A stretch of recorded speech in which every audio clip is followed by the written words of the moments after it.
요한계시록 19장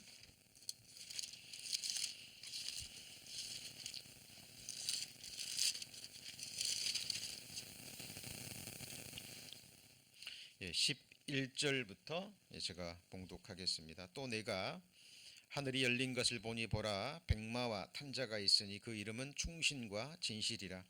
그가 공의로 심판하며 싸우더라.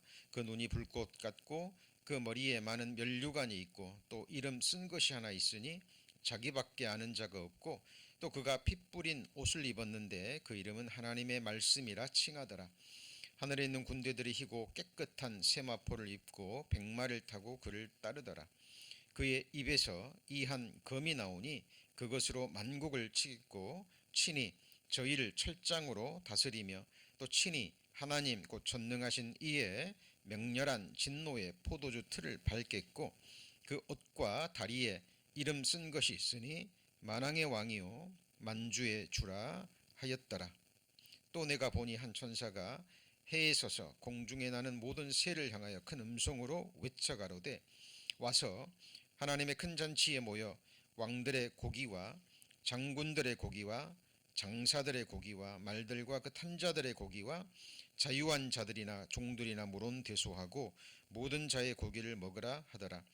또 내가 봄에 그 짐승과 땅의 임금들과 그 군대들이 모여 그 말탄 자와 그의 군대로 더불어 전쟁을 일으키다가 짐승이 잡히고 그 앞에서 이적을 행하던 거짓 선지자도 함께 잡혔으니 이는 짐승의 표를 받고 그의 우상에게 경배하던 자들을 이적으로 미혹하던 자라. 이 둘이 산채로 유황 불 붙는 곳에 못에 던지우고 그 나머지는 말탄 자의 입으로 나오는 검의 죽음에 모든 새가 그 고기로 배불리우더라.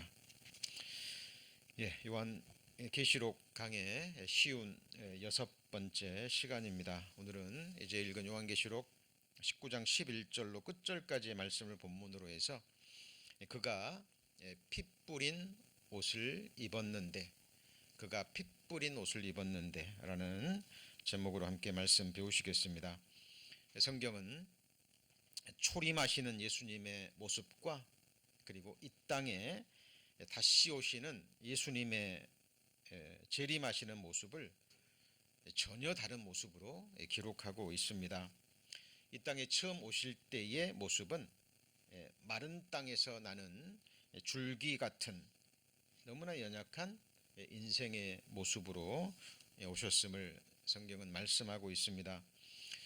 요한복음 8장 이하에 보면 그런 말씀이 나오죠. 유대인들에게 예수님이 나는 아브라함이 있기 전부터 있었다 그라는 말을 하니까 유대인들이 57절에 뭐라고 얘기하냐면 네가 벌써 50도 못 되어서 이런 말이 나옵니다. 50도 못 되어서 그런 말을 하느냐. 자, 이 말 속에서 우리가 알 수 있는 게 뭐죠? 예수님은 이제 갓 30이 넘었는데 유대인들의 눈에 보기에는요 40대 후반으로 보이는 거죠. 50이 거의 다 된. 그러니까 외모로 볼 때도 예수님은 흠모할 만한 아무런 외모를 갖추고 있지 않았습니다. 그는 주 앞에서 살아나기를 연한 순 같고 마른 땅에서 나온 줄기 같아서 고운 모양도 없고 자 뭐도 없어요? 풍채도 없습니다. 우리의 보기에 흠모할 만한 아름다운 것이 없었습니다. 그러니까 예수님의 그 흔히 보는 그림 그 멋지게 생긴 서양 남자의 모습은 아닌 거예요. 그러니까 우리 인간들의 눈에 볼 때도 아름다운 것이 흠모할 만한 것이 풍채도 없었어요. 그냥 마른 땅에서 나온 뭐 같아요? 줄기 같은 그런 초라한 모습으로 이 세상에 오셨다라는 사실입니다. 그런데 이사야 53장의 내용은 모든 성경 가운데서도 너무나 중요한 위치를 차지하고 있습니다. 예수님이 누구시며 왜 이 땅에 오셨는지 이사야 선지자를 통해서 예수 그리스도의 가장 중요한 부분을 미리 예언하시고 그리고 설명해 놓으셨습니다. 우리 요한계시록 19장 잡아 놓으시고요. 이사야 53장을 찾습니다. 이사야 53장 이사야 53장 속에 지금 앉아서 예배를 드리고 계시는 성도님들도 나와 있습니다. 언급이 되어 있어요. 자, 3장. 자, 2절은 제가 방금 읽었죠? 네. 자, 3절입니다. 53장 3절 1032페이지 잘 들으시면 됩니다. 그는 멸시를 받아서 사람에게 실어 버린 바 되었으며 간고를 많이 겪었으며 질고를 아는 자라 마치 사람들에게 얼굴을 가리우고 보지 않음을 받는 자 같아서 멸시를 당하였고 우리도 그를 귀히 여기지 아니하였도다.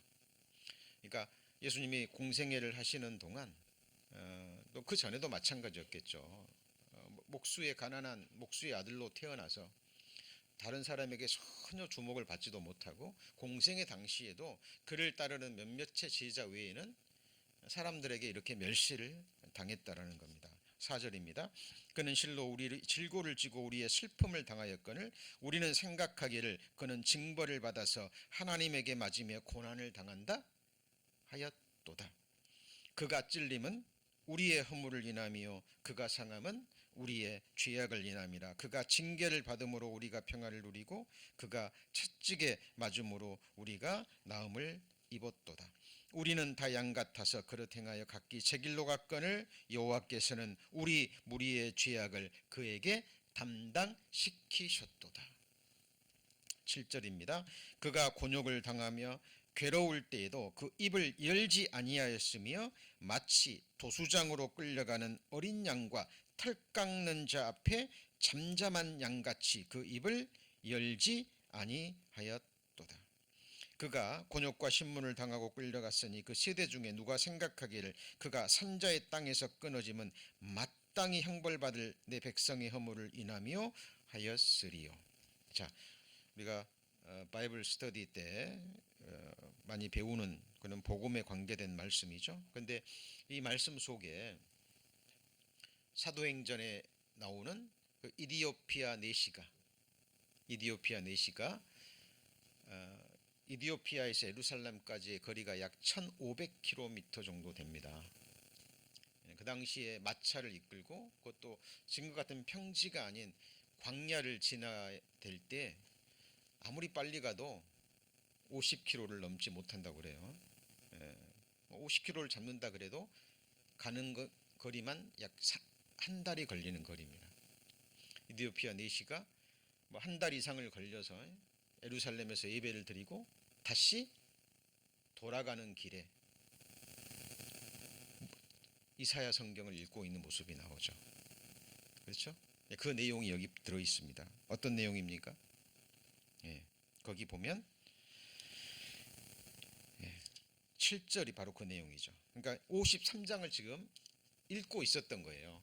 지금부터 2000년 전에 약 2000년 전에 이디오피아 내시가 그 모습을 한번 그려보시죠. 얼마나 피곤했을까요? 비행기 여행도 아니고 자동차 여행도 아니고 마차 여행을 타고 한 달에 갔다가 또 예배드리고 돌아오는 길에 또 이사야 성경을 읽고 있습니다. 그 이디오피아 내시 하나님을 찾는 사람이죠. 진리를 구하는 사람입니다. 근데 이 7절 말씀을 읽고 있었어요. 그가 곤욕을 당하며 괴로울 때도 입을 열지 아니하였으며 마치 도수장으로 끌려가는 어린 양과 같이 털 깎는 자 앞에 잠잠한 양같이 그 입을 열지 아니하였도다.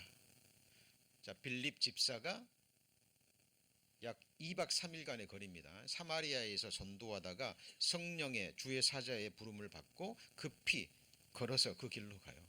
근데 그 마차에 딱 이르렀을 때 정확하게 이 내시가 이 성경을 읽고 있었습니다.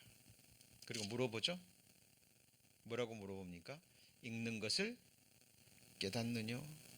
그러니까 지도하는 자가 없으니 어찌 깨달을 수 있으리요. 굉장히 겸손하죠. 그리고 초대합니다. 빌립 집사를 마차에 앉아서 초대합니다. 그리고 바로 이 구절이죠. 읽는 성경 구절은 이것이니 일러스되 저가 사지로 가는 양과 같이 끌리었고 털 깎는 자 앞에 있는 어린 양의 잠잠함과 같이 뭘 열지 않았어요? 입을 열지 아니하였도다. 바로 이 부분을 읽고 있었습니다. 그때 빌립이 이 입을 열어서 이 글에서 시작하여, 그죠? 누구를 가르쳐요? 예수를 가르쳐 복음을 전합니다. 자, 그러면 이 잠잠한 어린 양이 누군가요? 예수 그리스도인 거예요. 그러니까 이 내시가 복음을 깨닫습니다. 그리고 내가 침례를 받는 것이 무슨 꺼리낌이 있느냐, 내가 세례를 받는 것이 무슨 꺼리낌이 있느냐. 침례의 의미가 뭔지 알죠? 예수님과 나는 함께 죽었고, 그러니까 예수님의 죽음은 나의 죽음이고, 죄인의 운명은, 아담 안에서 태어난 나 같은 죄인의 운명은 예수님과 십자가에서 끝나고 물에서 올라올 때요, 나는 이제 부활의 새 생명으로 새 생명을 얻었구나. 이미 마음에 이루어진 사실을 믿음의 행위로 표현하는 것이 뭐죠? 이게 바로 침례입니다. 그리고 가다가 물이 보이니까 가서 침례를 받습니다. 자, 제가 이 말씀을 드립니까? 그럼 예수님은 초림하실 때 모습은 이렇게 비참한 모습으로 다른 사람에게 멸시와 천대를 받고 온갖 비방과 조롱을 다 들으셨죠. 그죠? 벌레와 구더기와 같은 우리 같은 죄인들에 의해서 손가락질을 당하고 그들의 손에 의해서 십자가에 못 박히고, 예,